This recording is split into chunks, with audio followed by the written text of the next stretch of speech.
नमस्कार विद्यार्थियों।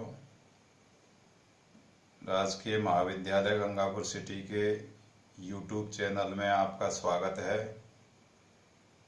आज हम ई कंटेंट के अंतर्गत कोटा विश्वविद्यालय कोटा BA पाठ द्वितीय विषय संस्कृत के द्वितीय प्रश्न पत्र वैदिक साहित्य गद्य साहित्य अनुवाद एवं व्याकरण के अंतर्गत वैदिक साहित्य से ऋक् सूक्तावली के जो ऋग्वेद से सूक्त निर्धारित किए गए हैं पाठ्यक्रम में, उन सूक्तों का अध्ययन हम लगातार ई कंटेंट के माध्यम से करते आ रहे हैं। और अब हम अग्नि सूक्त का हमने अध्ययन पूर्ण कर चुके हैं। इसके पश्चात वरुण सूक्त का अध्ययन निर्धारित मंत्रों का जारी है। इसी क्रम में पूर्व में हम अब तक वरुण सूक्त के जो मंत्र है उन मंत्रों में से 8 मंत्रों का हम अध्ययन कर चुके हैं। अब हम अग्रिम जो 9वां मंत्र है उसका अध्ययन करते हैं। 9वां मंत्र है वेदवातस्य वर्तनीम उरोरिष्वस्य बृहत् वेदाये अधियासते। ये मंत्र है। ये मंत्र गायत्री छंद में निबद्ध है। पूर्व में गायत्री छंद के विषय में बतला दिया है कि गायत्री छंद में 3 चरण होते हैं। गायत्री छंद वार्णिक छंद है। इसमें वर्णों की अर्थात अक्षरों की गणना की जाती है। गायत्री छंद के प्रत्येक चरण में 8-8 वर्ण होते हैं। इस प्रकार से गायत्री छंद में कुल 24 वर्ण होते हैं।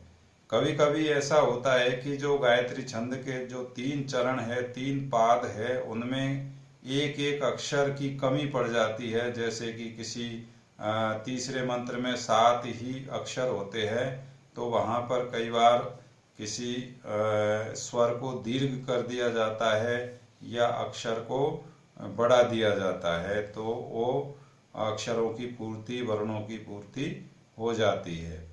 ये वैदिक व्याकरण या वैदिक संस्कृत में ऐसा ही होता है। तो जो मंत्र है 9वां, इसको हमने पढ़ा है वेद वातस्य वर्तनीम उरो ऋष्वस्य बृहत् वेदा ये अध्यासते। इसका अन्वय है उरो ऋष्वस्य बृहत् वातस्य वर्तनीम वेद ये अध्यासते। ये मंत्र है। ये वरुण सूक्त का मंत्र है। मैंने पहले ही बतला दिया है कि ये ऋग्वेद के प्रथम मंडल का 25वां सूक्त है। इस सूक्त के जो देवता है वो वरुण देवता है, और वरुण देवता की स्तुति यहाँ पर ऋषि सुनसेप के द्वारा गायत्री छंद में की जा रही है। तो गायत्री छंद के माध्यम से ऋषि सुनसेप अपने वरुण देव को एक प्रकार से सर्वज्ञ बतला रहे हैं, और वो वरुण देव के विषय में कहते हैं कि उरो अत्यंत विशाल या विस्तीर्ण या व्यापक। उरो माने अत्यंत विशाल या विस्तीर्ण या व्यापक।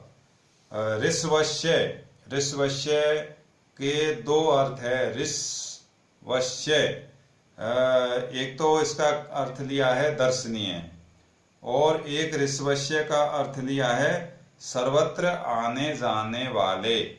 सर्वत्र आने जाने वाले या सर्वत्र आवागमन वाले। तो ऋष्वस्य यहाँ पर इसका जो अर्थ है वो ऋष धातु आना जाना, और वन प्रत्यय लग करके पुल्लिंग में षष्ठी विभक्ति का ये एक वचन है।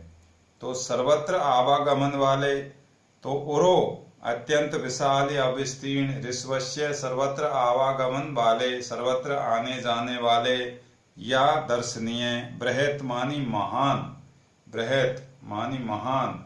वैसे बृहत् का बड़ा होता है, लेकिन बृहत् मानी महान, या गुणों में महान, गुणों से महान, गुणों से युक्त, गुणों में महान।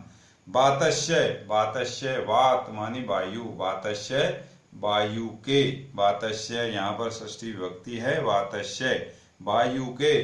वर्तनीम, वर्तनीम मानी मार्ग या रास्ता, वर्तनीम मानी मार्ग या रास्ता। तो वातस्य वर्तनीम वायु के मार्ग को, वातस्य वर्तनीम वायु के मार्ग को। वेद, विद धातु से वेद ज्ञान या जानना अर्थ में है। तो वातस्य वर्तनीम वेद, वायु के मार्ग को जानते हैं। कौन जानता है?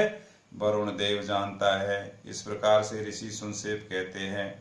और क्या कहते हैं आगे? ये जो देवगण है, जो देवगण आदि है, ये अध्यासते, जो देवगण आदि है, देवतागण आदि है, वो अधियासते, वैकुंठ लोक में या द्युलोक में या अंतरिक्ष लोक में या ऊंचे लोक में अध्यासते, अधि आस धातु है, अधि उपसर्ग पूर्वक, तो अध्यासते अर्थात ये ऊंचे लोक में निवास करते हैं, अंतरिक्ष लोक में निवास करते हैं। तान अपि अर्थात उनको भी, तान अपि उनको भी, जो वैकुंठ लोक में अंतरिक्ष लोक में निवास करते हैं, तान अपि उनको भी वेदा, वेद वेदा, यहाँ वेद का ही वेदा आया है अक्षर पूर्ति के लिए, उनको जानते हैं। तो वरुण देव सबसे पहले वो वायु के मार्ग को जानते हैं। वायु के मार्ग की विशेषता बतलाई है। क्या विशेषता बतलाई है? उरो, कि वो मार्ग है वो बहुत ही विस्तीर्ण है, बहुत ही व्यापक मार्ग है वायु का। दूसरी बात है उसका ऋषवश्य, कि वो सर्वत्र आवागमन वाला मार्ग है।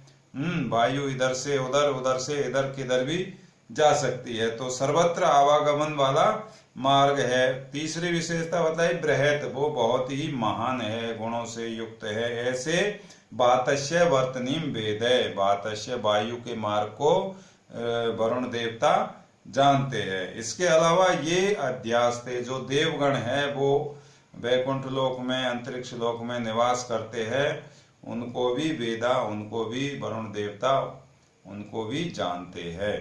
तो इस प्रकार से इसका ये मंत्र का अर्थ हुआ और इसका यही भाव है। ऋषि सुनसेप अपने इष्ट देव की इस प्रकार से इस मंत्र के माध्यम से स्तुति कर रहे हैं।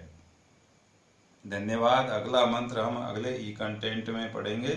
तब तक आप अपना अध्ययन जारी रखिए। धन्यवाद। Thank you.